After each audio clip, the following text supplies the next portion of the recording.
जाएगी। इसलिए जो बदल जाए वो साथी नहीं है, और जो ना बदले वही सच्चा मित्र है, वही सच्चा साथी है। और जगत में एक ही है जो नहीं बदलता, वो है भगवान और ईश्वर का नाम महाराज। इसलिए कहा जगत में नारायण हरि भजन कर क्यों चाटे जगधूर। संसार में ये धन्य संपत्ति युवावस्था चली जाएगी। कहते हैं सरकने वाला संसार, सड़ी हुई महाराज गिरी हुई गृहस्थी और गला हुआ शरीर, इन पर आसक्ति पाल करके क्या करोगे। ये आज तुम्हारा है, कल किसी और का होगा। इसलिए सत्संग करिए, क्योंकि गोस्वामी जी कहते हैं कि बिनु सत्संग विवेक न होई, राम कृपा बिनु सुलभ न सोई। बिनु सत्संग विवेक न होई, राम कथा सुलभ न सोई। अस विचार जोई कर सत्संगा, अस विचार जोई जोई सत्संगा, राम भगति ते ही सुलभ विहंगा। राम भगति ते ही सुलभ।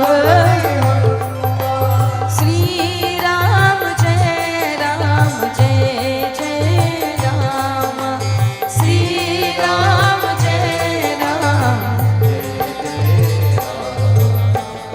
तो सत्पुरुषों का संग करिए, यही जीवन को सुधारेगा, जीवन को संवारेगा और यही संसार से पार लगाएगा। कहते हैं कि महाराज यदि लोहे को पारस का संग मिल जाए तो लोहा भी सोना बन जाता है। उसी प्रकार यदि जन्म जन्म के मलिन मन को भगवत कथा मिल जाए और भगवान के भजन करने वाले भक्त मिल जाए, उनका संग मिल जाए, तो बोले मन की मलिनता अपने आप मिटने लग जाती है। कहते हैं जगत में संग भी करना हो तो अच्छे व्यक्ति का करिए। माना जाता है कैकेयी ने मंथरा का कुसंग किया तो देखिए क्या हुआ, राम से दूर होना पड़ गया। लेकिन सबरी ने मतंग ऋषि का संग किया तो क्या हुआ, बोले राम को स्वयं उसकी कुटिया में चल कर के आने पर मजबूर कर देना पड़ गया महाराज। इसलिए संग करिए जीवन में। तो कहते हैं महाराज कि संग करो तो मतंग ऋषि जैसे संत का संग करिए, और संग करिए तो बोले नारद जैसे संत का संग करिए। एक चोर को, एक डाकू को जो रत्नाकर नाम से जाना गया, कहते हैं संग मिल गया किसका, बोले नारद जी का। तो मरा मरा जप करके ही अपनी नैया को उन्होंने पार लगा लिया। अब बहुत से लोगों का मत होता है कि वाल्मीकि जी ही रत्नाकर डाकू थे और रत्नाकर डाकू ही वाल्मीकि थे। तो आपको सब स्पष्ट रूप से बता दें कि जिन्होंने राम कथा लिखी वो वाल्मीकि जी और हैं, और कहते हैं जो रत्नाकर डाकू थे वो वाल्मीकि और हैं। रत्नाकर डाकू जी ने राम कथा नहीं लिखी थी, माना जाता है। अपना अपना मत है, लोग मानते हैं तो अच्छी बात है, चलिए उनको भी मान लीजिए, कोई बात नहीं। लेकिन राम की कथा कब लिखी गई थी, बोले जो वाल्मीकि मुनि है वो स्वयं वाल्मीकि कृत रामायण में भगवान से कहते हैं, राम प्रभु से कहते हैं, जब आप वाल्मीकि रामायण पढ़ेंगे कभी उठा करके पढ़िएगा तो आपके संशय का समाधान हो जाएगा।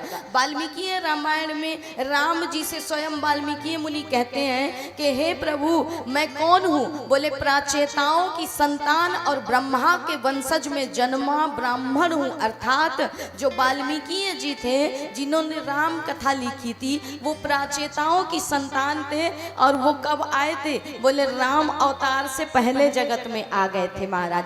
और जिन रत्नाकर डाकू को वाल्मीकि जी की उपमा दी गई वो स्कंद पुराण के अलावा किसी पुराण में उनका वर्णन नहीं आया है। स्कंद पुराण में उनका वर्णन आया। पुराण कब लिखे गए हैं, बोले द्वापर के अंत में लिखे गए हैं। जब व्यास जी महाराज आए हैं तब द्वापर के अंत में पुराण लिखे गए हैं। और रामायण कब लिखी गई है, बोले रामायण राम के अवतार से पहले लिख दी गई थी। इसलिए जो वाल्मीकि जी ने रामायण लिखी वो ब्रह्मा के वंशज प्राचेताओं की संतान थे। हम नहीं कह रहे हैं, वाल्मीकि कृत रामायण कह रहा है और उसमें पूरा वर्णन दिया हुआ है वाल्मीकि जी के जीवन के बारे में। महाराज कहते हैं वो वाल्मीकि और थे और ये वाल्मीकि और थे। रत्नाकर डाकू जो थे, इनके जीवन में नारद जी का संपर्क हुआ। ये चोरी किया करते थे, डाका डाला करते थे। माना जाता है नारद जी ने कहा कि ये बताओ, ये जो पाप अधर्म करते हो इससे तुम्हें क्या मिलेगा, क्या फायदा होता है? बोले इससे मेरा परिवार चलता है, मेरे परिवार का पेट भरता है,